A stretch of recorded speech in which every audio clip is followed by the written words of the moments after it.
Welcome to our channel. Today we how to log into Truist online banking, secure access step by step clearly. To begin, open your preferred web browser. In the address bar, type in www.truist.com and hit enter. You will be directed to the Truist homepage.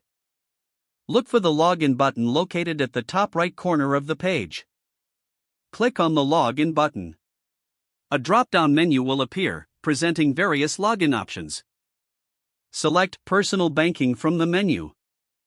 You will be taken to the login page for personal banking. In the first field, enter your user ID. Next, move to the password field and enter your password. Ensure both entries are correct to avoid login issues. Once you've entered your credentials, click on the Login button. If your information is correct, you will be directed to your online banking dashboard. In case you forget your user ID or password, click on the appropriate link below the login fields. Follow the prompts to recover your credentials securely. If you are using a public or shared device, remember to log out after your session. Your online banking access is now secured. You can navigate through your account options seamlessly. If the page does not load, refresh the browser or try again in a private or incognito window. Make sure you are using the correct email address, then retype it carefully to avoid small typos.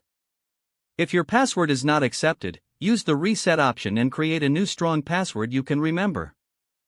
Check your spam folder for verification or security emails, then complete any requested confirmation steps.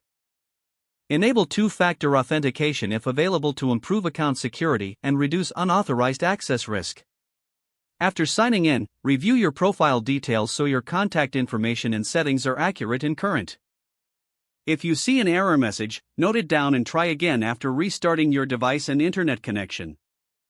Log out when you finish, especially on shared devices, to keep your account and payment information secure.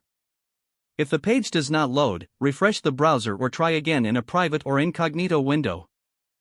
Make sure you are using the correct email address, then retype it carefully to avoid small typos. Don't forget to like this video and subscribe to our channel for more step-by-step tech guides.